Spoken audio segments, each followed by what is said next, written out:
21절에서 29절 말씀입니다. 욥기 19장 21절에서 29절까지 말씀. 욥기 19장 21절에서 29절까지 말씀을 제가 봉독하겠습니다.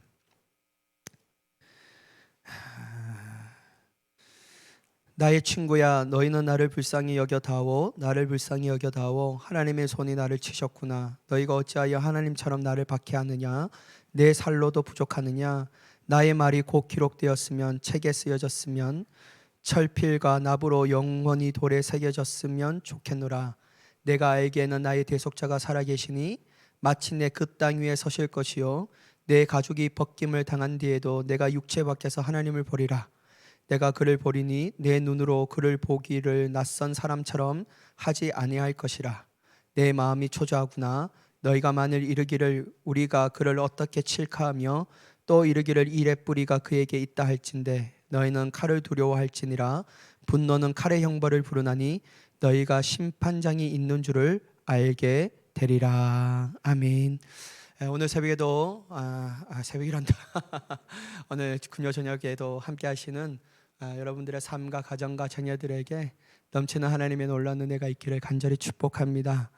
여러분, 우리 이제 수요일 날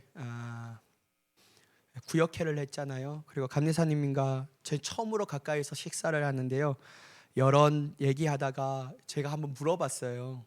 감리사님도 엄청나게 연급이 되니까 감리사님을 하시니까요, 제가 한번 조심스럽게 물어봤습니다. 감리사님, 그 나이가 돼서라도 목회를 안 하고 싶을 때가 있으십니까? 내가 물어봤어요.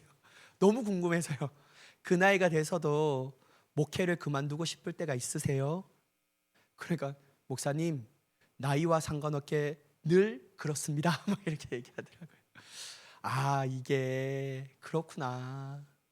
여기 감리사님이 와서 본인이 첫 번째 목회제에 대해서 얘기하는데요, 그 얘기를 들으면서 믿음은 거저 얻어지는 것이 아니라 하나님의 고난의 시간을 보내면서 더욱더 정금과 같은 믿음을 허락하여 주시는구나. 그럼에도 불구하고 어려움은 있구나.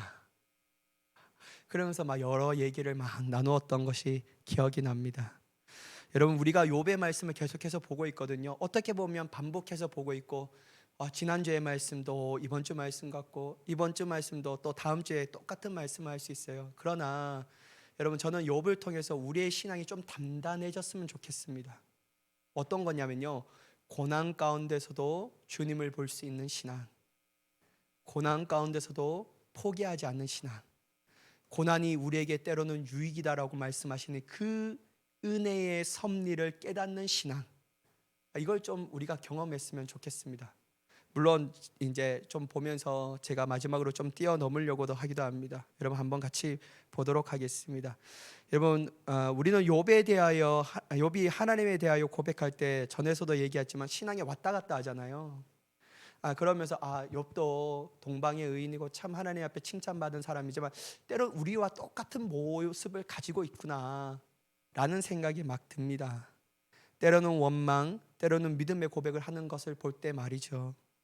그러나 여러분, 욥이 분명한 것은 뭐냐면요, 하나님에 대한 소망을 잃어버리지 않았다라는 거예요. 여러분, 이걸 꼭 기억하십시오. 꼭 기억해 주셔야 합니다. 힘듦과 어려움과 이해되지 않는 고난과 힘듦이 우리에게 찾아와요. 그래서 때로는 롤러코스터를 타는 것처럼 하나님을 원망할 때도 있고, 때로는 하나님 당신의 역사하심을 기다립니다 라고 믿음의 고백을 할 때도 있거든요. 막 왔다 갔다 해요. 그리고 이 정도 됐으면 좀 해결됐음 한데 하나님은 도대체 왜 그러실까라고 하는 고백이 되어질 때도 있다라는 거예요. 그런데 여러분, 그러한 고백이 때로는 우리에게 참 믿음을 지킬 수 없도록 만들 때도 있다는 겁니다. 고난 안 당하면 우리의 믿음이 좋을 것 같지만 왜 하필 고난을 주셔서 우리가 주님을 떠나가고자 하는 마음까지도 우리에게 주실까? 그런 생각이 막 들잖아요. 그럴 때마다 여러분 꼭 욥을 기억하셔야 합니다. 욥은요, 하나님 앞에 불평했어요. 하나님 앞에 원망하고요, 하나님 앞에 어찌 나에게 이렇게 하십니까? 라고 막 자신의 솔직한 심령을 막 얘기하거든요. 근데 여러분 딱 하나가 그에게 여전히 유효해요. 뭐냐면 그래도 하나님에 대한 소망을 가지고 있었다라는 거예요. 이게 정말 중요합니다. 고난 가운데 있는 성도들, 어려움 가운데 있는 성도들, 힘든 시간을 보내고 있는 성도들에게 다른 말이 뭐가 들어오겠습니까? 다른 말이 뭐가 들어오겠냐는데. 근데 여러분, 다른 말이 어떤 말이 나에게 위로가 되지 않고 어떤 말도 우리의 삶에 힘을 돋울 수 있는 말이 되지 않지만, 그럼에도 불구하고 여러분, 우리의 신앙의 믿음의 가장 근본인 하나님에 대한 소망을 가지고 있다면요, 우리가 주님을 일하심을 끝내는 그 자리에서 자빠져서 기다리든지, 아니면 앉아서 기다리든지, 아니면 일어서서 찬양하면서 기다리든지, 어떠한 모습으로든지 그 자리에서 벗어나는 것이 아니라 그 자리에서 하나님의 일하심을 반드시 보게 되는 줄 믿습니다. 이걸 여러분들과 저희가 꼭 나누고 싶은 주제라고 할 수 있죠. 여러분 21절과 22절에 보면요, 나의 친구야 너희는 나를 불쌍히 여겨다오, 나를 불쌍히 여겨다오, 하나님의 손이 나를 치셨구나. 너희가 어찌하여 하나님처럼 나를 박해하느냐, 내 살로도 부족하느냐. 여러분, 욥은 하나님께서 당신의 손으로 욥을 치셨기 때문에 나에게 지금 가까이 있는 그 친구들더라도 나를 좀 위로해 줬으면 좋겠다라는 마음이 들어요. 친구야, 나를 위로해 줘. 하나님이 손으로 나를 이렇게 치셨는데 너희들까지 나한테 이렇게 하면 어떡해? 내가 어떻게 살아가라고? 그렇게 하면서 막 친구들에게 자기를 위로해 달라고, 자기를 불쌍히 여겨 달라고 막 얘기하고 있습니다. 그러나 여러분, 우리가 알다시피 욥에게 위로를 주어야 할 친구들은 욥에 대하여 어떻게 했습니까? 정죄하고 판단하고 더 나아가 조롱하며 말할 수 없는 상처를 그에게 주었잖아요. 사랑하는 여러분, 우리가 이것을 딱 보면요, 제가 늘 얘기하지만 사람에게 완벽한 위로를 기대할 수는 없는 거예요. 여러분, 혹시나 부부 관계가 있으십니까? 부부도요, 사람에게 완벽한 힘을 줄 수 없어요. 사람에게 완벽한 힘을 줄 수 없어요. 위로는요, 잠깐의 기분을 업하게 하는 위로는 줄 수 있지만요, 또 그 기분이 다운될 수밖에 없거든요. 여러분, 제가 이 사람에 대하여 완벽한 위로를 생각할 때마다 나를 낳아주신 부모님은 어떻게 될까? 부모님도 자식에 대해서 완벽한 위로를 줄 수 없더라고요. 때로는 여러분, 나를 낳아주시는 그 부모님이요, 나를 길러주신 그 부모님이 자기가 말할 수 없는 상처를 받을 때, 야, 그거 갖고 그러냐? 니는 인생에 쓰다 쓴 맛을 못 봐서 그래. 아휴, 나약하게 빠진 놈. 이렇게 하면서요, 얼마나 상처를 더 주는지 모릅니다. 그러니까 여러분, 이게 참 어려운 거예요. 그러니까 여러분, 부모님이 나를 낳아주셨기 때문에 내 마음을 다 알아서 나에게 완벽한 위로를 줄 것이다. 여러분, 이것 또한 우리가 기대할 것은 아니에요. 누구보다는 더 할 수는 있겠죠. 그렇다고 해서 여러분, 우리의 주위에 친구가 많은 사람도 있잖아요. 그 친구도 완벽한 위로를 줄 수 있을까? 아니요. 그 친구는 더 안 주죠. 여러분, 고난 당하기 전에는 마치 목숨까지 내어줄 만큼 자신의 곁에 힘이 되어주는 친구와 주위 사람들이 많았지만요, 정작 여러분, 우리가 아는 법칙 중에 하나가 고난 당할 때는 아무도 내 곁에 있지 않는다. 우리가 다 알고 있는 거잖아요. 그 많던 사람들이 다 어디 있는가?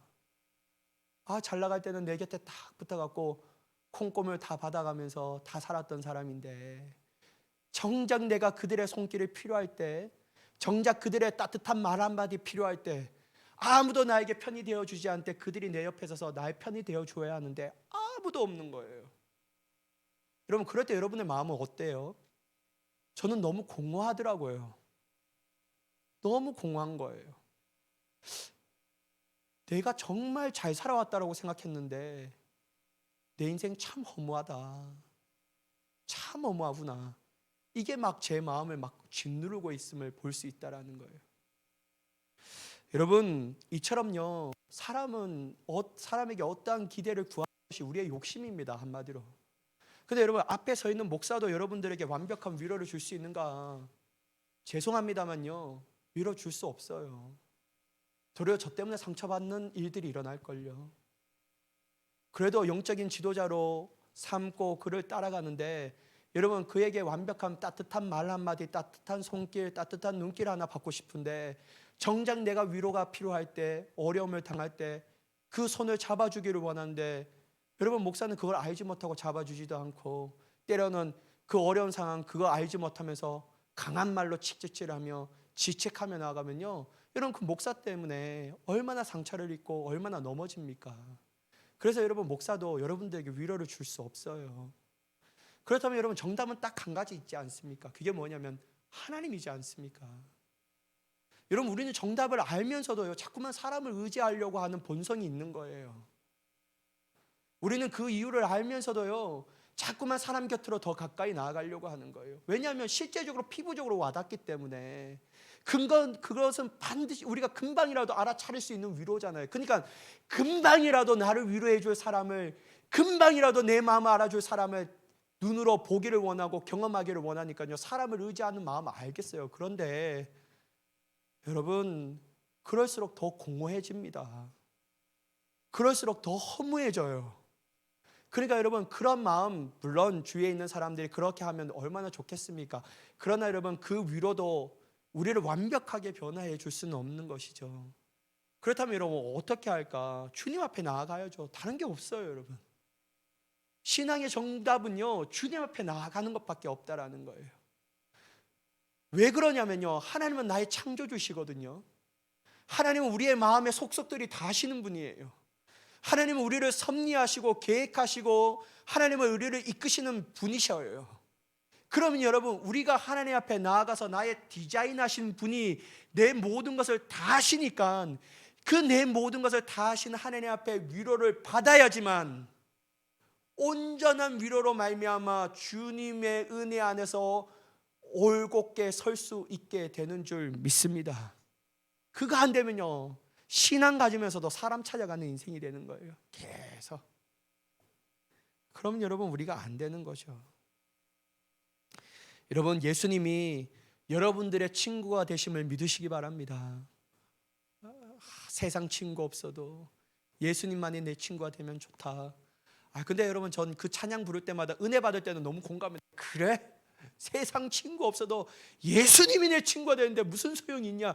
근데 여러분 살아가면 또 그게 아니에요. 주위에 힘을 주는 친구가 있어야 되는데 이 친구들을 대할 때마다 막 우라통이 터질 때도 있고, 그럴 때마다 맞다, 세상 친구 별 거 없다 막 이렇게 하는데 또 있다 보면 또 그러는 거예요. 근데 여러분 결국 우리의 소중한 친구는 예수님밖에 없는 거예요. 보이지 않지만 나의 완벽한 친구가 되어주시는 예수님, 그 예수님의 손을 잡을 수 있는 우리가 되어야 할 줄 믿습니다. 여러분 또한 우리의 육신의 아버지보다 더 완벽한 아버지가 계시잖아요. 그 하나님이시잖아요.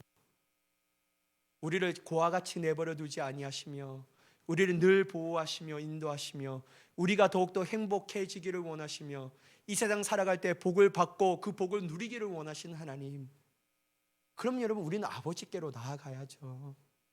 그 아버지 앞에 우리의 참된 위로가 있고, 그 아버지에 우리에게 참된 소망이 있으며, 그 아버지 앞에 참된 회복이 있는 줄 믿으시기 바랍니다. 여러분 그 은혜로 나아갈 수 있는 저와 여러분 되기를 간절히 축복합니다. 여러분 23절과 24절의 말씀을 보시면요, 나의 말이 곧 기록되었으면 책에 쓰여졌으면 철빛과 납으로 영원히 돌에 새겨졌으면 좋겠노라. 여러분 깊은 절망 가운데 있던 욥은 자신의 말이 기록되기를 원해요. 그는 왜 이런 마음을 품었냐면요, 미래 세대 모두가 자신의 결백에 대하여 그 증거를 읽을 수 있도록 제발 기록되기를 원한다. 얼마나 답답했으면요, 자기의 마음으로 지워지지 않는 돌에 깊게 새겨졌으면 좋겠다. 욥은 결백함을 좀 누가 알아줬으면 좋겠다라는 거예요. 여러분 우리가 막 욥 같으면요 벌써 우울증 걸리고 난리 났을 거예요, 그죠? 벌써 그냥 아주 인생 재미가 없다 막 이렇게 하면서요, 그럼 우리는 막 난리가 났을 거예요. 근데 욥은요 계속 얘기하는 거예요. 여러분 욥이 그렇게 소원하지 않더라도 인간의 삶의 모든 행적들은요 영원히 지워지지 않는 하나님의 책에 다 기록되는 줄 믿으시기 바랍니다. 하나님의 책에 다 기록돼요. 여러분, 마지막 백보자 심판에 두 가지의 책이 쫙 펴지잖아요. 하나님 우리의 행함의 책들을 펴지고 하나님 생명책이 딱 펴집니다. 영원히 지워지지 않은 그 글이 우리의 삶이 다 행적들이 다 기록되어 있는 책이에요. 그 책은요, 우리의 생각과 의도까지 다 기록되어 있습니다. 네가 왜 이렇게 행동을 했는지, 어떠한 마음과 품을 가지고 이렇게 행동했는지 주님이 다 아시는 기록들이에요. 여러분, 이것을 통해 하나님께서는 마지막 날에 사람이 선악간의 판단을 받게 될 것이다 라고 얘기합니다. 결국 그럼에도 불구하고 우리는 예수 그리스도를 믿으면 생명책에 우리의 이름이 기록되어 있기 때문에 영원한 생명으로 들어가요. 이럼에도 불구하고 말이에요. 그러나 여러분, 그때는 우리의 억울함이 풀려지는 거예요. 그때는요, 우리의 답답함이 해결되는 겁니다. 왜냐하면 하나님의 책이 쫙 펼쳐지니까. 그러므로 여러분, 저도 이 말이 하는 게 참 어렵지만요, 억울하더라도요 좀 참으셔요. 여러분, 억울하더라도요 좀 이겨내셔요. 저렇게 나를 오해할 수 있나? 그럼에도 불구하고요 좀 이겨내셔요. 다 이겨내셔. 여러분, 제가 느꼈던 결론이 뭐냐면요, 내가 막 했던 거를 오해하는 사람들이 있다면 그것을 막 증명하면 증명할수록요 더 깊은 오해가 되더라고요. 내가 풀려고 하면요 더 엉켜지더라고요. 이게 안 돼요. 그러니까 이 사람이 내가 이렇게 진심을 얘기하면 그 모든 것을 알아주리라 생각하면서 쫙 진심을 얘기하면요, 그 진심을 보지 않고 그 얘기를 듣지 아니하며 저 사람의 안에는 숨은 뜻을 가지고 그렇게 얘기하면 이렇게 오해하니까 더 꼬여져 버려요. 그러니까 제일 현명한 것은 뭐냐면요, 참는 거예요. 그거밖에 없더라고요. 참아서 결국 하나님의 진실을 드러나게 하시고 결국 하나님께서 나의 무죄하심을 명확하게 드러나게 하실 것이다. 이 믿음을 가지면서 참아내야 합니다.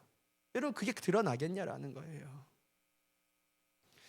그래서 여러분, 우리가 스스로 범죄하는 자가 되지 말아야 합니다. 괜히 우리가 풀려고 진실을 얘기하자면 거기에 거짓말을 좀 더 보태고 좀 더 의도적인 악한 의도를 가지고 막 풀려고 하면 우리가 죄인이 되어버리는 거잖아요. 그러니까 여러분, 하지 않는 게 낫다라는 것이죠. 여러분, 저나 여러분이 우리의 생각과 의도도 우리의 삶의 모든 부분들이요 하나님 앞에 아름답게 기록될 수 있는 우리 모두가 되기를 간절히 축복합니다. 네 삶이 이렇게 아름답단다. 얼마나 여러분 우리가 행복한 사람입니까? 여러분, 우리는 어떻게든지 아름답게 기록될 수 있는 자가 되어야 하는 거예요. 여러분, 아름답게 기록될 수 있는 것은 하나의 원칙이 있습니다. 하나님을 기쁘시게 하는 삶을 살면요 우리는 그 책에 아름답게 기록될 수 있는 거예요. 사람 기쁘게 하지 말고요, 나만 기뻐하는 삶 살지 말고요, 내 자식들만 잘 되면 되지 뭐 이런 삶 말고요, 하나님을 기쁘시게 하는 삶 말이에요. 그러면요 우리의 삶은 너무 아름답게 기록된다라는 거예요. 그럼 여러분, 우리가 얼마나 마음에 행복해집니까? 사랑하는 여러분, 저는 여러분들의 삶이 하나님께 기뻐하시는 삶을 살아서 진짜 아름다운 삶, 하나의 멋진 하나님의 인생의 구원의 역사를 이루는 그런 위대한 소설로 기록될 수 있는 귀한 은혜가 있기를 예수님의 이름으로 간절히 축복합니다. 여러분, 25절과 26절에 한번 보시면요, 내가 알기에는 나의 대속자가 살아계시니 마침내 그가 땅 위에 서실 것이라. 내가 내 가죽이 벗김을 당함 뒤에도 내가 육체 밖에서 하나님을 보리라. 여러분, 욥은 믿음으로 고백하잖아요. 내가 알기에 나의 구속자가 어떻게 한다고요? 살아 계신다. 여러분, 이 뭔 말입니까? 하나님은 지금도 살아 계신다라는 거예요. 여러분, 이거 참 얼마나 위대한 고백입니까? 고난을 당했는데 하나님이 살아 계시대요. 말할 수 없는 어려움을 당했는데도요 사람들이 다 하나님을 죽었다라고 말할 수도 있는 그 분명한 시간에도 하나님은 살아 계시다라고 욥은 고백하고 있다라는 것이죠. 욥은 이 고백을 통하여 하나님께서 땅 위에 서서 자신의 결백을 반드시 입증하실 것이라는 사실을 확신하고 있다라는 것이죠. 특별히 그는 죽음이 그의 생명을 빼앗아간 후에라도 누구를 만나게 될 것이라고요? 하나님을 만나게 될 것이다. 야, 욥 멋지지 않습니까? 어떻게 이러한 고난 가운데 이러한 고백이 나올 수 있지? 참 대단하다. 사랑하는 여러분, 물론 우리의 삶에 찾아오는 고난이 욥보다는 못하지만 그럼에도 불구하고 욥의 모습에 우리가 도전받아야 할 것이 바로 이것이 아니고 무엇이겠습니까? 살아계신 하나님을 믿는 것 말이에요. 지금도 여전히 나를 사랑의 마음으로 살아계셔서 나를 바라보고 계신다. 이 하나님이 믿겨지면 여러분 우리가 좀 고난 이겨낼 수 있지 않겠습니까? 고난 가운데 우리가 소망을 가질 수 있는 것은요, 우리의 지혜 때문이 아니에요. 낙관적인 마음을 가져 있기 때문이 아니잖아요. 여러분 우리 고난 가운데 우리가 소망을 가질 수 있는 이유는 뭐냐면요, 죽지 아니하시고 살아계신 하나님을 믿기 있기 때문에, 그 하나님이 살아계시기 때문에 우리가 고난 가운데도 소망을 품게 되는 줄 믿습니다. 여러분 열심히 해도 안 돌아가요. 인생이 이렇게 안 풀리는지. 야, 저한테 막 그런 분이 얘기하시는 분이 있어요. 내가 이렇게 목사님 진짜 내 삶을 다해서 열심히 하고 신앙도 열심히 하고 맡겨진 삶 가운데 열심히 하는데 왜 내 인생은 이렇게 안 풀릴까요? 왜 내 인생은 이렇게 안 풀릴까요? 저도 막 답답해요. 하나님이 여러분 그런 사람들 멋지게 짜자자자자 하면서 막 풀려지면 얼마나 좋겠습니까? 그러면서 여러분 그분들을 앞에 세워서 간증자의 모습으로 세워지고, 그럼 여러분 얼마나 행복해지겠냐라는 거예요. 하나님 도대체 무슨 생각 때문에 그렇게 안 하실까? 막 한편으로 막 너무 답답한 거예요. 그렇게 잘하는 사람들이 복을 받아야죠. 여러분 우리 한번 좀 솔직하게 얘기해 보셔요. 여러분 그런 사람이 복을 받아야 되지 않겠습니까? 아주 날라리 같은 신앙을 가지고 있는 사람보다 말이에요. 안 그래요 여러분? 억울하지 않아요 여러분? 나는 그렇게 열심히 신앙생활하는데 내 삶이 안 풀려요. 아니 저 사람은 날라리 같은 신앙을 가지고 있는데 어떻게 저렇게 세상 가운데서 잘 나가는지, 야, 참 한장을 오르시. 우리 하나님 그럼 나도 적당히 날라리 신앙을 가지면서 살아가는, 이런 황당무계한 결론으로 막 이르게 되는 거예요. 참 이해가 되지 않잖아요 여러분. 이해가 돼요? 전 이해가 안 돼요. 정말 이해가 안 돼요. 이런 하나님 볼 때마다요, 너무 답답해 미칠 것 같아요. 하나님 이치적으로 한번 생각해 보세요. 이게 진짜 하나님을 위하신 일이신가? 여러분 참 어렵습니다. 어려운 거예요. 근데 여러분 왜 고난을 우리에게 줬을까? 왜 고통을 우리가 줬을까? 제가 여러분 이 고통과 고난을 주신 하나님에 대해서 어떤 책을 보니까요, 고통과 고난이 없다면 결국 하나님을 찾을 수 있을까? 그 얘기를 하시더라고요. 여러분 한센병은 고통을 못 느낀다고 해요. 찢어져도 고통을 못 느낀다고 해요. 제가 어떤 설교를 들었는데, 이 조정민 목사님인가 설교를 하는데요, 어떤 송교사님 아들에 대해서 얘기하는데 뭐 인도인가 어디에서 막 하는데 이 한센병 사역을 하는 거예요. 근데 이 아들이 늘 느꼈던 불안이 뭐냐면요, 저렇게 가까이 하다가 나 또한 한센병에 걸릴 수 있겠구나. 늘 두려운 거예요. 늘 어려운 거예요 마음이. 그러니까요 한센병들 고통을 못 느꼈는데 어느덧 보니까요 자기의 발이 찢어졌는데 고통이 없는 거예요. 그래서 와서 아니다, 이 찢어진 게 아니라 걷는데 이 고통을 걷는 느낌이 안 든다라고 얘기해요. 그래서 와서 자기가 했던 게 뭐냐면 칼 가지고요 자기의 발을 콕콕 찔러봤대요. 근데 고통을 느낄 수 없다라는 거예요. 그래서 엎드려서 기도한 게 뭐냐면요, 하나님 저에게 고통을 느낄 수 있게 해주세요, 이렇게 기도했다고 해요. 사랑하는 여러분, 고통은요 내가 하나님 앞에 살아있다라는 증거입니다. 고통이 없는 인생은요 절대로 하나님 안 찾습니다. 때로는 고난이 있어야지만 주님을 더욱더 바라볼 수 있게 되고요, 풀리지 않는 인생 가운데 풀어주시는 하나님을 바라보게 된다라는 거예요. 이게 여러분 정말 짜증나는 얘기지만 정말 우리가 붙들어야 할 진리가 되지 않겠습니까? 여러분 저는요 진짜 여러분의 삶이 눈부시게 풀리는 삶이 되기를 간절히 원해요. 여러분 제가 뭐 다른 소망이 있겠습니까? 새벽 기도할 때마다 여러분이 써내준 이 보면요, 여러분들 이제 다 가시면 그걸 가지고 막 기도해요. 진짜 각양각가지의 기도 제목을 갖고 있어요. 참 안타까운 마음을 가지고 기도할 때도 있고, 진짜 이 기도는 꼭 이루어졌으면 좋겠다라는 기도의 제목을 가지고 있는데요, 결국 여러분 이 기도 제목이 작년에도 올라왔고 올해도 또 올라오는구나. 하나님 작년에는 도대체 뭐 하셨는가? 그게 막 짜증이 나는 거예요. 작년에 막 기도 제목이 막 이렇게 됐으면 딱 응답 받아서 이제는 막 다른 차원의 높은 기도 제목이 올라와야 되는데 또 여전히 그 제목을 가지고 하나님 앞에 기도 제목 써 있으면 내 마음이 막 무너질 것 같은 거예요. 하나님 왜 그러실까? 하나님 왜 그렇게 하실까? 결국 여러분 답은 한 가지입니다. 우리는 몰라요. 근데 하나님은 아시는 거예요. 그래서 여러분 이거를 우리가 느끼며 나가야 한다는 거죠. 여러분 고난을 주신 욥에게 고난을 주실 때 욥이 알았습니까? 모르잖아요. 나중에 돼서야 하나님을 만날 때 알게 된 거잖아요. 사람은 여기에 우리의 답이 있는 줄 믿습니다. 그럼 우리가 해야 될 것은 뭐냐면 포기하지 않는 거예요. 여러분 지겹게 들었겠지만요, 절대로 포기하면 안 됩니다. 여러분 절망하지 마세요. 너무 포기하지 않고 절망하지 않는다면요, 하나님은 여전히 우리를 위해서 지금도 쉬지 않고 일하고 계시는 것을 느끼게 되는 날이 반드시 오게 될 줄 믿습니다. 하나님 저는 지금도 일하실 거라고 믿어요. 저는 믿습니다. 여러분 저는 원래 이 기도 제목들이요, 내년에는 아주 멋진 기도 제목으로 다 변화될 줄 믿습니다. 사랑하는 여러분, 그러니까요 그 기도의 끈을 놓지 마시고 역전시키시는 하나님을 바라보며 나아갈 수 있는 믿음의 사람들이 되기를 간절히 축복합니다.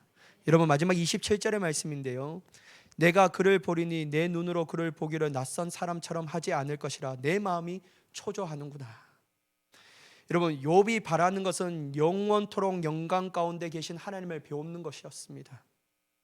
하나님을 대면하려는 강렬한 마음이 그의 내면은 전체에 거룩한 열정을 터지듯이 불타올랐다는 거. 왜냐하면 여러분 욥이 얼마나 답답하겠습니까? 이 고난을 하나님 만나야지 도대체 왜 이 고난을 주셨는지 답이 나올 것인데. 근데 여러분 어째 보면요, 욥이 1차 2차 변론 하겠다까지도 하나님은 안 나타나셔요. 그죠? 하나님 아무 말 안 하셔요. 근데 욥은요 하나님 만나기를 원하는 거예요. 답답해. 여러분 여기 27절 후반부 보셔요. 내 마음이 초조하는구나 이렇게 하잖아요. 여러분 얼마나 답답하면 초조할 정도로 하나님 왜 나타나셔서 나를 만나 주셔야 되는데 왜 안 만나 주시는가. 그런데 여러분 결국은 욥은 하나님 만났습니다. 결국 하나님 만나잖아요. 여기에 우리의 인생의 모든 문제의 답이 있는 줄 믿습니다. 난 몰라요. 그리고 하나님 때로는 대답하지 않고 응답하지 않는 것처럼 느껴질 때가 있어요. 그 시간을 반드시 우리가 겪어야 합니다. 너무나 짜증나지만 말이에요. 그러나 결국은 하나님이 쫙 나타나셔서 그 모든 이유를 가르쳐 주시고 도리어 우리의 삶을 역전시키시는 하나님의 능력을 우리에게 부어주시는 줄 믿습니다. 그러니까 여러분 28절 29절 봐야 되지만요, 이 말씀 우리 마음 가운데 가졌으면 좋겠어요. 하나님은 결국은 빛과 같이 반드시 우리에게 임하신다. 이 믿음을 가지고요 어떠한 고난 가운데도 승리하며 나아갈 수 있는 믿음의 사람이 되시기를 예수님의 이름으로 간절히 축원합니다. 기도하겠습니다. 사랑의 하나님,